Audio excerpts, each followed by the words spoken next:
We are reading Many Lives, Many Masters by Dr. Brian West. We are on chapter 5, page number 44 of the book, of the PDF. Her voice had a dreamy tone.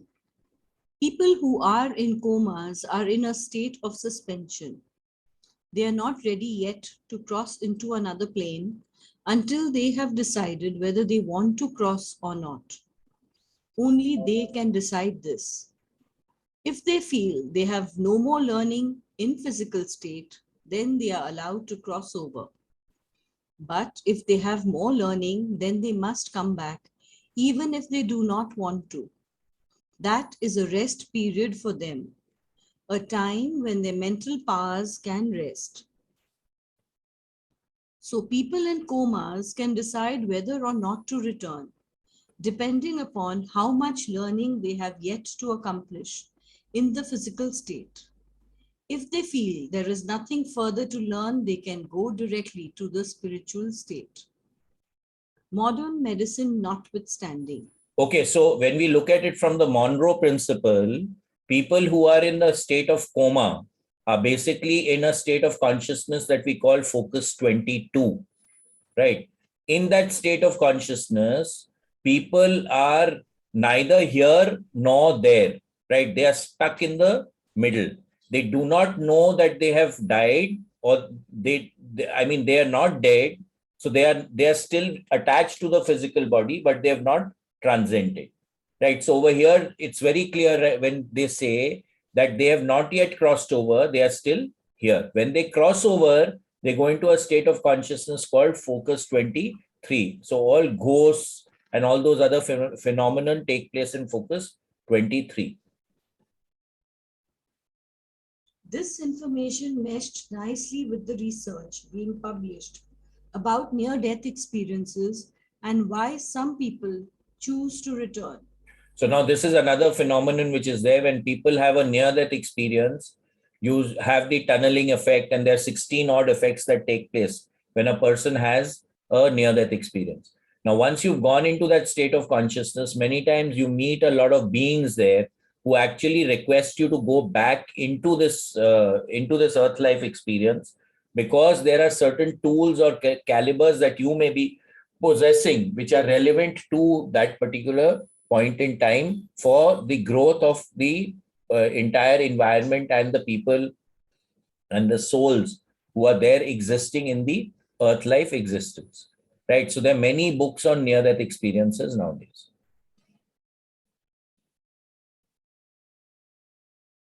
Others were not given the choice. They had to return because there was more to learn. Of course, all of the people interviewed about their near-death experiences returned to their bodies. There is a striking similarity in their stories. So again, if they have returned from when they flatline on the equipment, right, and they've returned, so naturally they've returned from a near death experience. And of course, there are a lot of similarities between their stories. So when you read, according to me, there were about 16 odd effects that take place. Everyone doesn't have the same effect, but yeah, most of those things happen to the people who have a near-death experience. They become detached from their bodies and watch resuscitation efforts from a point above their bodies. They eventually become aware of a bright light or a glowing spiritual figure in the distance, sometimes at the end of a tunnel. They feel no pain as they become aware that their tasks on earth are not yet completed and they must return to their bodies.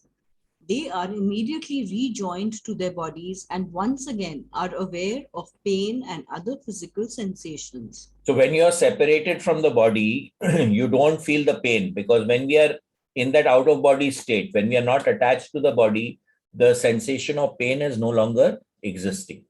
And naturally, when they've gone into that state and they realize that they still have such stuff to do here, they come back into the physical body. And then naturally, all the pain and other things start to be felt again. I have had several patients with near death experiences. The most interesting account was that of a successful South American businessman who was seen by me for several sessions of conventional psychotherapy about 2 years after Catherine's treatment ended. Jacob had been run over and knocked unconscious by a motorcycle in Holland in 1975 when he was in his early 30s. He remembers floating above his body and looking down at the scene of the accident, taking note of the ambulance, the doctor attending his injuries, and the growing crowd of onlookers. He became aware of a golden light in the distance, and as he approached it, he saw a monk wearing a brown robe. The monk told Jacob that this was not his time to pass over, that he had to return to his body. Jacob felt the wisdom and power of the monk, who also related several future events in Jacob's life, all of which occurred later. Jacob was whooshed back into his body, now in a hospital bed, regained consciousness, and for the first time became aware of excruciating pain. So again, when we go into these out of body states, we are given guidance. We are given instructions as to what we need to do and why we need to do it. All those things also happen. In 1980, while traveling in Israel, Jacob, who is Jewish, visited the cave of the patriarchs in Hebron, which is a holy site to both Jews and Muslims.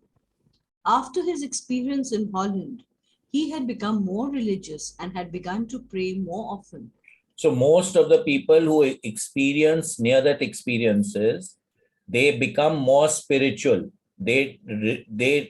From if they were very religious previously, they now become spiritual, right? So religion has a ritualistic tone to it. Spirituality has no ritualistic. It's all about expansion of consciousness and awareness, right? So most NDEers become more spiritual because they realize that most of the stuff taught in religions is not absolute truth, right? So spirituality, attracts them much more than religion.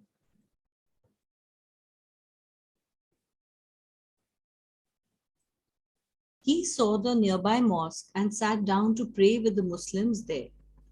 After a while, he rose to leave. An old Muslim came up to him and said, "You are different from the others.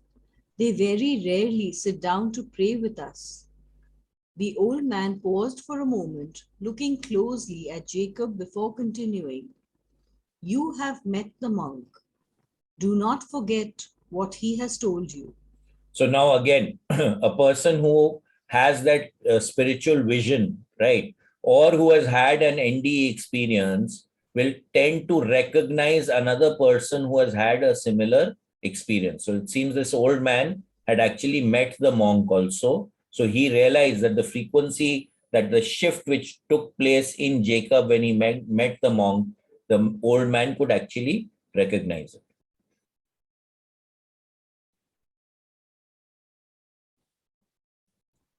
5 years after the accident and thousands of miles distant, an old man knew about Jacob's encounter with the monk, an encounter that happened while Jacob had been unconscious.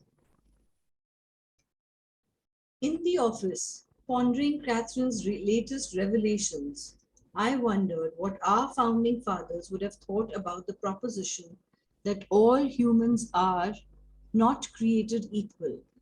People are born with talents, abilities, and powers accrued from other lifetimes. But eventually, we will reach a point where we will all be equal. I suspected that this point was many, many lifetimes distant. So again, this existence that we are in, right? It's called the Earth life system, where we actually, when we are going into altered states, this place is considered a school. It is a place of learning. It is a place of growing, right? So all of us here are here to grow. When we complete the syllabus, when we get to know everything that we know, we get back into wholeness, we connect back into the Godhead, right? So eventually, after all the lifetimes that we experience, we would have grown enough to be able to connect back into that oneness, right? So that's why all of us are unequal. People have had more, some are old souls, some are new souls, etc. These concepts also come up, but ultimately everyone will reach to the same point. Again, when we are going into these states of consciousness, then there is no time and space. So there is no limit to how many times you will come back or how much time you will spend. The concept of time and space is a very human concept. It's only available in the earth life system, right? So again, you're not, time is irrelevant when you're going into these expanded states.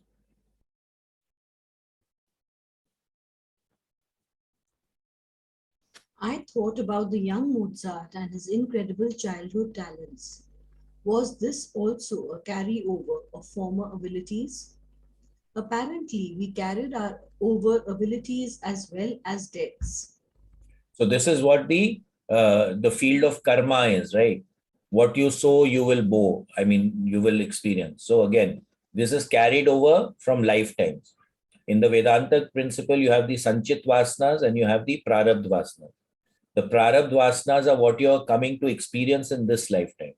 The Sanchit Vasanas are the sum total of all the experiences that you are yet to experience or have some connection with yet.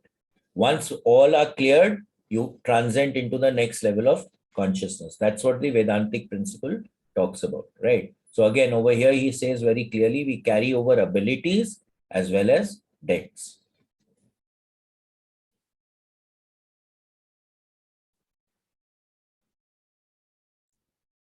I thought about how people tended to congregate in homogeneous groups, avoiding and often fearing outsiders. This was the root of prejudice and group hatreds. We also must learn not to go to those people whose vibrations are the same as ours.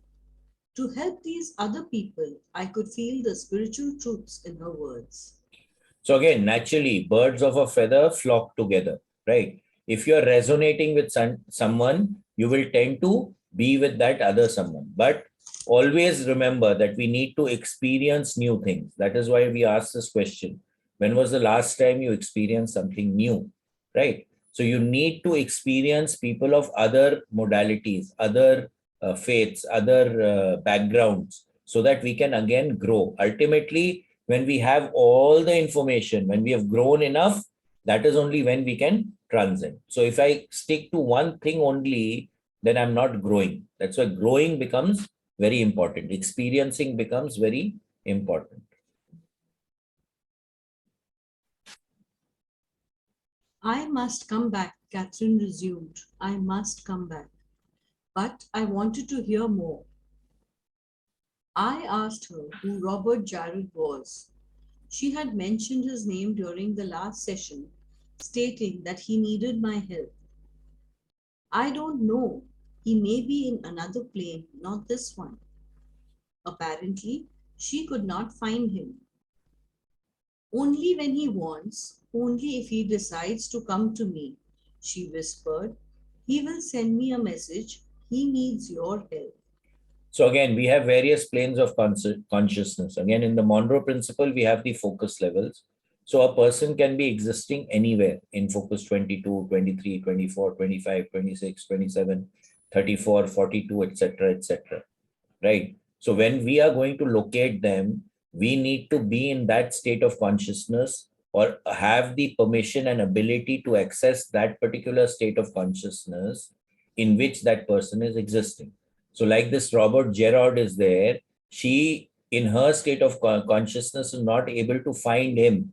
Where is he? But Robert Gerard is in a state of consciousness that can find her. So whenever he needs something, he can locate her. This is actually something that we experience very, very clearly in the Lifeline program that we conduct.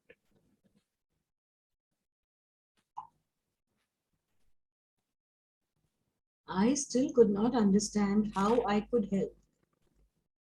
I don't know, Catherine answered. But you are the one to be taught, not I.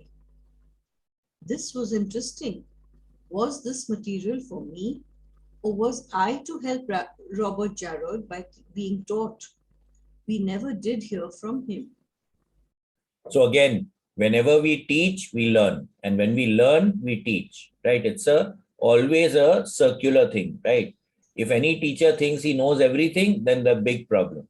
And if a student thinks that he knows everything, again, big problem. We are constantly learning and growing with each other. I must go back, she repeated. I must go to the light first. Suddenly she was alarmed. Oh, I've hesitated much too long. Because I hesitated, I have to wait again. While she waited, I asked her what she was seeing and feeling. So now this is another one, right? I have to go to the light. Now, what does that mean? That we are going towards the Godhead. Now, if you are confused, you can get stuck here somewhere. But ultimately, what is the game? We want to go to that light. So even in the in the Buddhist principle, they actually they go through the process of death and dying before they actually die. And one of the chants that the monks make when a person is dying is go and find the light, go and find the light, go and find the light. Because as soon as you exit the physical body, if you know what to do, you can immediately go to the light. Over here, she missed the bus, so now she has to wait. Just other spirits, other souls. They are waiting too. I asked her whether there was something to teach us while she was waiting. Can you tell us what we must know? I asked. They are not here to tell me, she replied. Fascinating. If the masters were not there for her to hear, Catherine could not independently provide the knowledge. I'm very restless being here. I do want to go. When the time is right, I will go. Again, minutes silently passed. Finally, the time might have been right. She had fallen into another lifetime. So I again, the masters are not always there, right? And we can have many masters. We can have other souls there also who may not communicate or may communicate. So again, we have to understand. One of the things that we learned in these expanded states is go and ask, are you my master? Are you here to give me a message? Communicate when we are getting into these states. And that's when the magic starts to happen. That's when the communication starts to take place. If we hesitate, then we are gone. Okay, you missed the bus. I see apple trees and a house, a white house. I live in the house. The apples are rotten, worms, no good to eat. There is a swing on the tree. I asked her to look at herself. I have light hair, blonde hair. I'm 5 years old. My name is Catherine. I was surprised. She had entered her present lifetime. She was Catherine at age 5, but she must be there for some reason. Did something happen there, Catherine? So again, we can actually enter our current life also and rehash the current life, right? So there's a book by PMH Atwater. She says that if you can have past memories, why can't you have future memories? So likewise, if something has happened in the past and I go and experience it again, I can influence the future because the future, the trajectory of the future line gets changed. Okay, so this is another principle that can be used by us. Going into the past, technically the past, and rehashing or re-energizing a particular experience to create a shift in the present. My father is angry at us because we're not supposed to be outside. He's hitting me with a stick. It's very heavy. It hurts. I'm afraid. She was whining, speaking like a child. He won't stop till he's hurt us. Why does he do this to us? Why is he so mean? I asked her to see her life from a higher perspective and to answer her own questions. So again, when we are looking at something from a particular state of consciousness, or we are looking at it from within the soup, we can't get perspective. So we have to shift states of consciousness to be able to get a proper perspective. So she's asking her to shift into a higher state of consciousness to get perspective about what is happening in the current life and what is the reason why her father is beating her, etc., etc. I had recently read about people being able to do this. Some writers call this perspective one's higher self or greater self. I was curious whether Catherine could reach the state, if it existed. If she could, this would be a powerful therapeutic technique, a shortcut to insight and understanding. He never wanted us, she whispered very softly. He feels we are an intrusion in his life. He doesn't want us. Your brother too? I asked. Yes, my brother even more. They never planned for my brother. They weren't married when he was conceived. This proved to be a startling new information for Catherine. She had never known about the premarital pregnancy. Her mother later confirmed the accuracy of Catherine's revelation. So again, when we go into these states, right, a lot of information and download can take place, and later that data can be actually verified. Although she was recounting a lifetime, Catherine now exhibited a wisdom and a perspective about her life that had previously been restricted to the in-between or spiritual state. Somehow, there was a higher part of her mind, a sort of superconscious. Perhaps this was the higher self that others have described. Although not in contact with the masters and their spectacular knowledge, nevertheless, in her superconscious state, she possessed profound insights and information, such as her brother's conception. So naturally, when we are going into these states, everything is available, technically speaking, right? Everything is there in the morphogenic field. Everything is there in the Akashic records. So we can actually tap into that when we are going into these states and download information.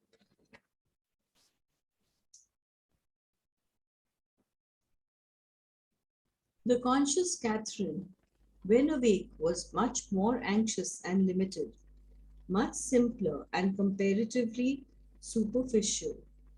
She could not tap into this superconscious state. I wondered if the prophets and sages of Eastern and Western religions, though those called actualized, were able to utilize this superconscious state to obtain their wisdom and knowledge. Okay, so again, the masters were operating at a higher state of consciousness. They were more aware. So over here, he's calling it actualized. They were actually able to perceive things as they are, right? Because they were operating at a higher state of consciousness. Now, when Catherine was taken into this state of hypnosis, she was also tapping into that actualization energy, right? Normal consciousness, she did not have that ability. If so, then we all had the ability to do so, for we must all possess this superconscious. The psychoanalyst Carl Jung was aware of the different levels of consciousness. He wrote about the collective unconscious, a state with similarities to Catherine's superconscious. So again, there's so many names for this, collective consciousness.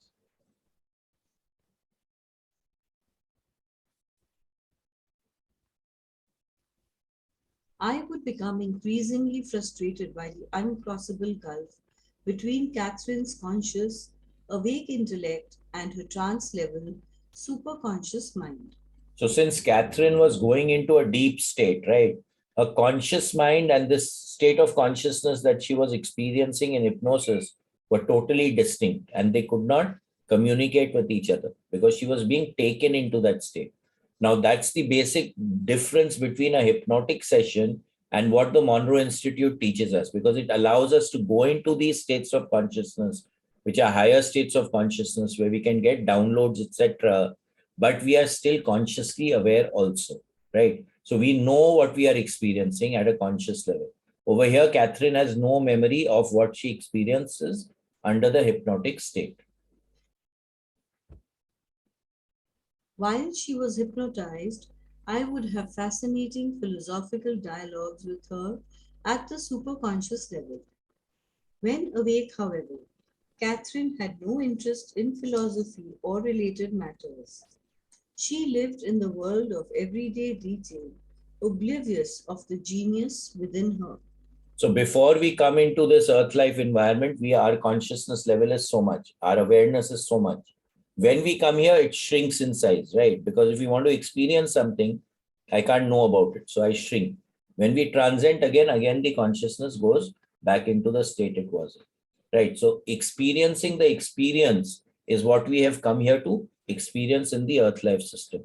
It is a place of compressed learning. That is why we come here. But in this here, in the earth life system, our consciousness is, the information available to us is reduced. And when we are doing meditation, etc., this is what we are attempting to enhance again so that we can connect directly with the Godhead or that other expanded state of consciousness.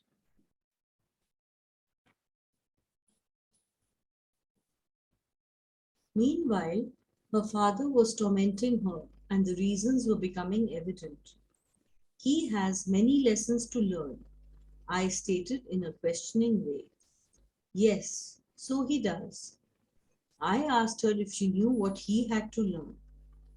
This knowledge is not revealed to me. Her tone was detached, distant. What is revealed to me is what is important to me, what concerns me. Each person must be concerned with him or herself, with making him or herself whole. We have lessons to learn, each one of us. They must be learned one at a time.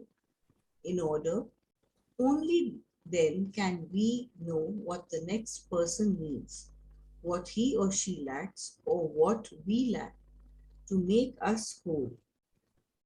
She spoke in a soft whisper, and her whisper conveyed a feeling of loving detachment. So again, the game is to become whole, to learn all aspects, to experience all aspects of a particular thing and learn about all the aspects possible. That is the game that we are here to actually play. And this has to be done with detachment, right? If you start getting attached to something, then again you will get stuck.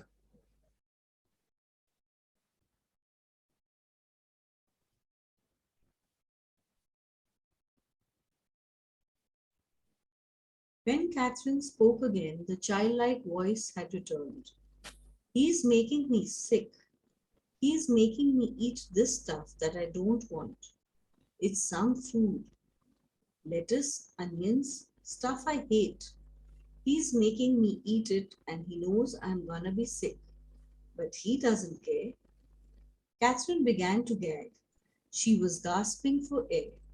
I again suggested that she view the scene from a higher perspective, that she needed to understand why her father acted this way. Catherine spoke in a raspy whisper. It must fill some void in him. He hates me because of what he did. He hates me for that, and he hates himself. I had nearly forgotten about the sexual assault when she was 3 years old. So he must punish me. I must have done something to make him do that. She was only 3 years old and her father was drunk. Yet she had carried this guilt deep within her ever since. I explained the obvious.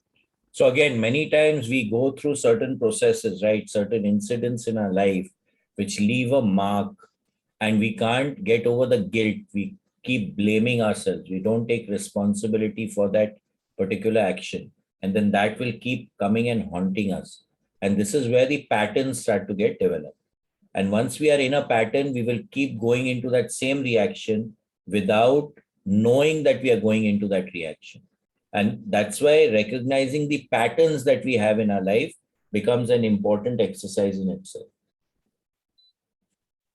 Yet she had carried this guilt deep within her ever since. I explained the obvious. You were just a baby. You must now relieve yourself of this guilt. You didn't do anything. What could a 3-year-old do? It wasn't you, it was your father. So it was the father, but then the guilt is there in the child also. There was a biofield tuning session that I was doing, and I found that same thing like this over here, that the father had actually molested the child, that lady who I was doing the tuning for, and we were doing it in an open house. And she told me before that don't do it in the open. But I said, what can come out? And then all this stuff started coming out. And the father had actually molested her at the age of 5, and it came out in the tuning. So things like this happen a lot.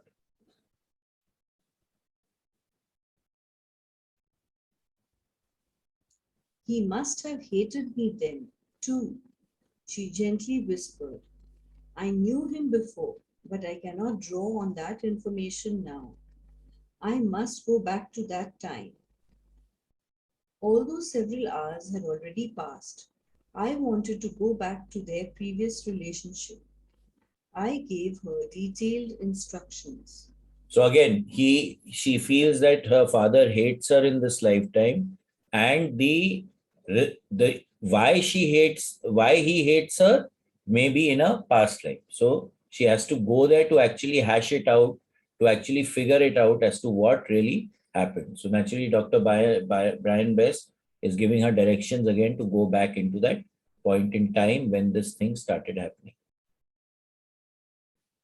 You are in a deep state. In a moment, I am going to count backwards from 3 to 1. You will be in a deeper state and will feel totally safe. Your mind will be free to roam back in time again, back to the time when the connection to your father in your current life began, back to the time that had the most significant bearing on what happened in your childhood between you and him. When I say 1, you will go back into that lifetime and remember it. It is important for your cure. You can do that. 3, 2, 1. There was a long pause. So again, hypnotic suggestion to go to a particular state of consciousness. I do not see him, but I see people being killed. Her voice became loud and husky. We have no right to abruptly halt people's lives before they have lived out their karma. And we are doing it. We have no right. They will suffer greater retribution if we let them live. When they die and go to the next dimension, they will suffer there. They will be left in a very restless state. They will have no peace and they will be sent back. But their lives will be very hard and they will have to make up to those people that they hurt for the injustices that they did against them. They are halting these people's lives and they have no right to do that. Only God can punish them, not us. They will be punished. So again, the point is that you have to experience all the experience. If I want to experience getting slapped, then someone is experiencing slapping, right? And the experience is not complete unless I have seen both aspects of it, or all the particular aspects of the process of slapping, right? So like that, we have to come into wholeness by experiencing as many things as we can.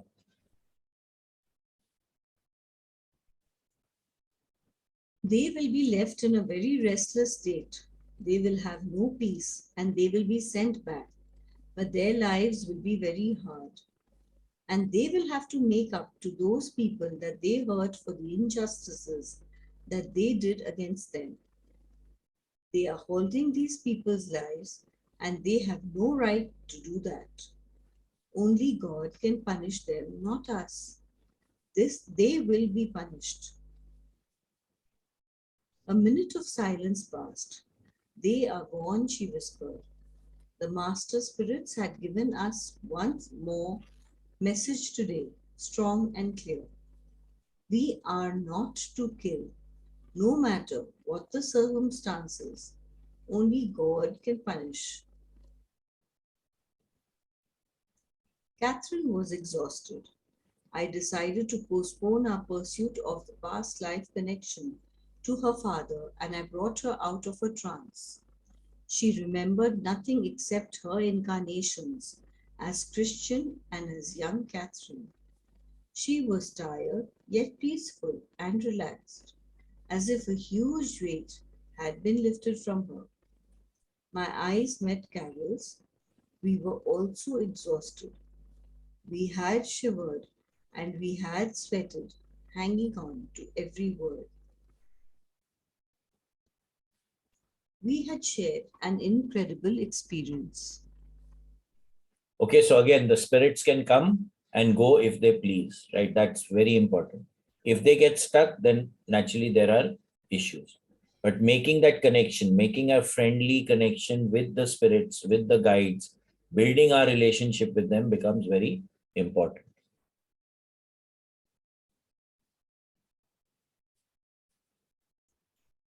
Chapter 6. I now scheduled Catherine's weekly sessions at the end of the day because they were lasting several hours. She still had that peaceful look about her when she came in the following week. She had talked with her father on the phone. Without giving him any details, she had, in her way, forgiven him. I had never seen her in this serene. I marveled at the rapidity of her progress. It was rare for a patient with such chronic, deep-seated anxieties and fears to improve so dramatically. But then, of course, Catherine was hardly an ordinary patient, and the course her therapy had taken was certainly unique. So again, when we are going into expanded states, the way that we are perceiving things, the way that we look at things automatically start to shift. So that's why she's having a very peaceful look, because she's touched that center of peace in her expanded state of consciousness, and which she has brought back into this life.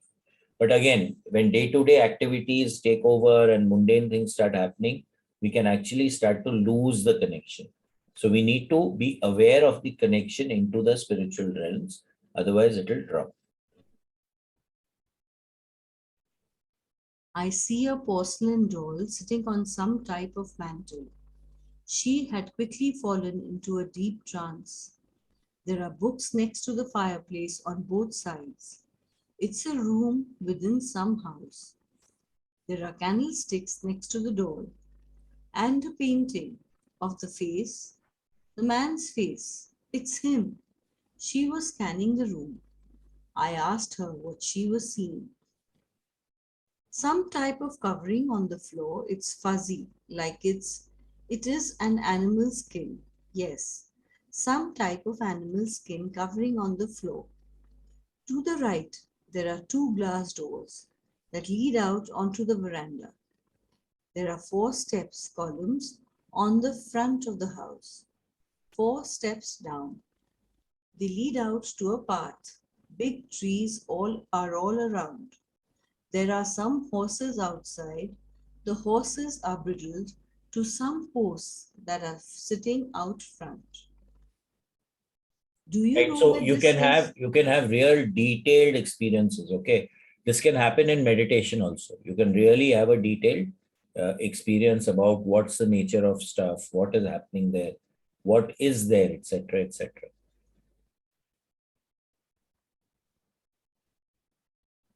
Do you know where this is? I inquired. Catherine took a deep breath.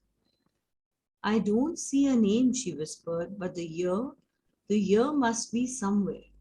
It's the 18th century. but I don't. There are trees and yellow flowers, very pretty yellow flowers.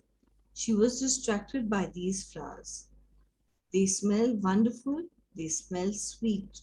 The flowers, strange flowers, big flowers, yellow flowers, with black centers in them. She paused, remaining among the flowers.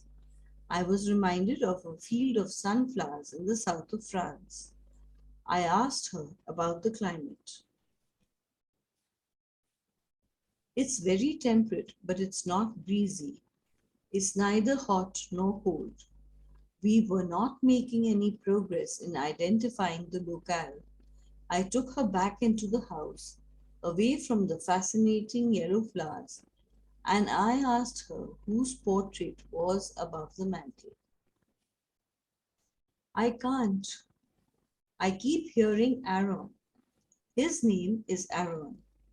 I asked if he owned the house. No, his son does. I work here. Once again, she was cast as a servant. She had never even remotely approached the status of a Cleopatra or a Napoleon. Doubters of reincarnation, including my own scientifically trained self until the past 2 months, often point to the much higher than expected frequency of incarnations as famous people. Now I found myself in the most unusual position of having a reincarnation being proved scientifically right in my offices in the Department of Psychiatry. And much more than reincarnation was being revealed. So again, it's, most of the people who have go into past life regression and all that, most of them find themselves to be famous people in other lives, right? But the mundane lives are also as educative as the powerful and the famous people. But again, the ego kicks in here. When we are looking for past lives, we tend to feel that some people who are famous, who are rich, who are well-to-do, or have some special capabilities, they are the ones who we have been previously.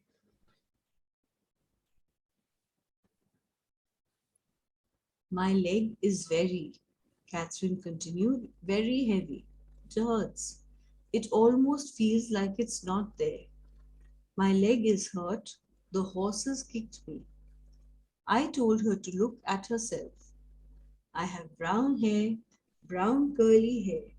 I have some type of bonnet on, some type of white bonnet, a blue dress with some type of pinafore on the dress. Apron. I'm young but not a child, but my leg hurts. It just happened. It hurts terribly. She was visibly in great pain. Shoo, shoo. He kicked me with his shoe. He's a very, very mean horse. Her voice grew softer as the pain finally subsided. I can smell the hay, the feed in the barn. There are other people working in the stable area. I asked about her duties. I was responsible for service in the villa. I also had something to do with milking the cows. I wanted to know more about the owners. The wife is rather plump, very dowdy looking, and there are 2 daughters. I do not know them, she added, anticipating my next question whether any had appeared yet in Catherine's current lifetime. I inquired about her own family in the 18th century. I don't know. I don't see them.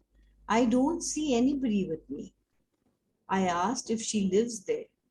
I lived here, yes, but not in the main house. Very small. The house is provided for us. There are chickens. We gather up the eggs.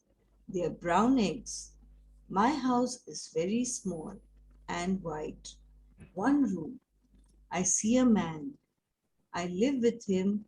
He has very curly hair and blue eyes. I asked if they were married.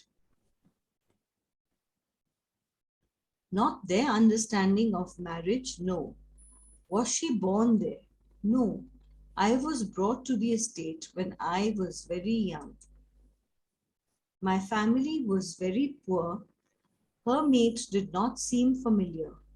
I directed her to move ahead in time to the next significant event in that lifetime. I see something white, white with many ribbons on it. Must be a hat, some type of bonnet with feathers and white ribbons. Who is wearing the hat? Is it? She cut me off. The lady of the house, of course. I felt a bit stupid. It's the marriage of one of their daughters. The whole estate joined in the celebration. I asked if there was anything in the newspaper about the wedding. If there was, I would have had her look at the date. So now this is another method of verification, right? If there's a newspaper, you can ask the person to say and see the newspaper and tell us what date it was. No, I don't believe they have newspapers there. I see nothing like that. Documentation was proving difficult to come by in this lifetime. Do you see yourself at the wedding? I asked. She answered quickly in a loud whisper. We are not at the wedding. We can only watch the people coming and going. The servants are not allowed. What are you feeling? Hatred. Why? Do they treat you poorly? Because we are poor, she answered softly, and we are bonded to them, and we have so little compared to what they have. Do you ever get to leave the estate, or do you live out your whole life there? She answered wistfully. I live out my life there. I could feel her sadness. Her life was both difficult and hopeless. I progressed her to the day of her death. I see a house. I'm lying in bed, lying on the bed. They're giving me something to drink, something warm. It has a minty odor to it. My chest is very heavy. It's difficult to breathe. I have pain in my chest and my back. It's a bad pain, difficult to talk. She was breathing rapidly and shallowly, in great pain. After a few minutes of agony, her face softened and her body relaxed. Her breathing returned to normal. I have left my body. Her voice was louder and husky. I see a wonderful light. There are people coming to me. They are coming to help me. Wonderful people. They are not afraid. I feel very light. There was a long pause. So whenever we are ready to transcend, people come to receive us. Okay, this is a given.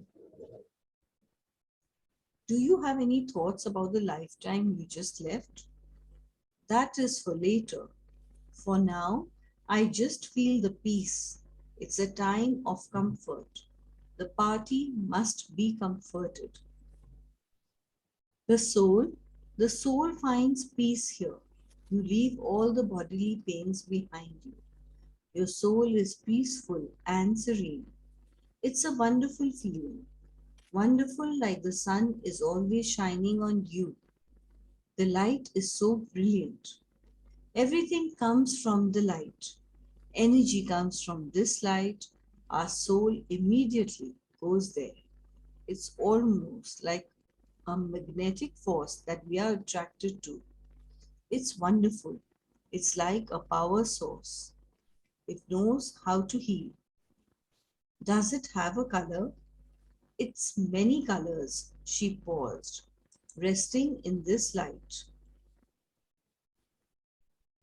So again, when we go to the light, we rest there, right? We can take time out. This also happens in Focus 27, where you can go into the healing center, the rejuvenation center, etc., etc. What are you experiencing? I ventured. Nothing. just peacefulness. You're among your friends. They are all there. I see many people. Some are familiar, others are not. But we are there waiting. She continued to wait as minutes slowly passed. I decided to push the pace. I have a question to ask. Of whom? Catherine asked. Somebody, you or the masters, I hedged. I think the understanding of this will help us. The question is this: do we choose the times and the manner of our birth and our death? Can we choose our situation? Can we choose the time of our passing over again? I think understanding that will ease a lot of your fears. Is there anyone there who can answer that question? The room felt cold. When Catherine spoke again, her voice was deeper and more resonant. It was a voice I had never heard before. It was the voice of a poet. Yes, we choose when we will come into our physical state and when we will leave. We know when we have accomplished that we were sent down here to accomplish.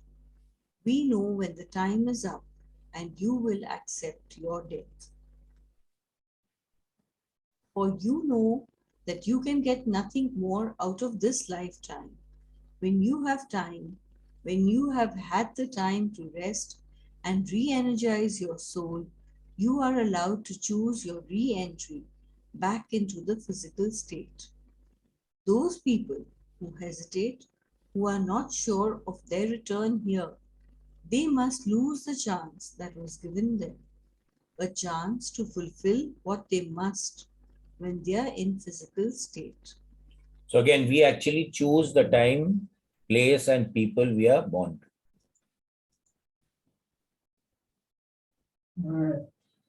I knew immediately and completely that this was not Catherine speaking.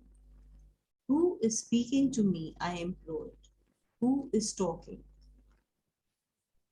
Catherine answered in her familiar soft whisper. I don't know. The voice of someone very, somebody who controls things, but I don't know who it is. I can only hear his voice and try to tell you what he says. She also knew this knowledge was not coming from herself, not from the subconscious, nor from the unconscious, not even her superconscious self. She was somehow listening to, then conveying to me the words or thoughts of someone very special, someone who controls things.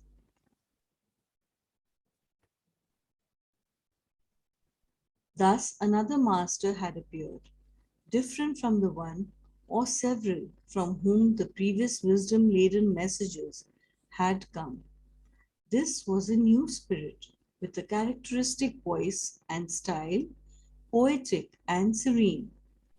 This was a master who spoke about death without any hesitation, yet whose voice and thoughts were steeped with love. The love felt warm and real, yet detached and universal. It felt blissful, yet not smothering, or emotional, or binding. It relayed a feeling of loving detachment, or detached loving kindness, and it felt distantly familiar. So again, when we are going into expanded states, only love is real, right? There is no hatred. Acceptance is there. And we can powerfully feel that love energy when we are in these states.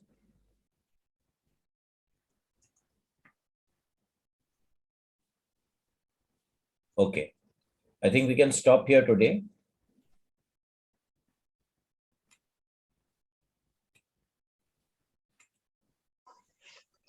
Ram Ram Bhaiya. Ram Ram. Sorry, I was 5 minutes late. No issue.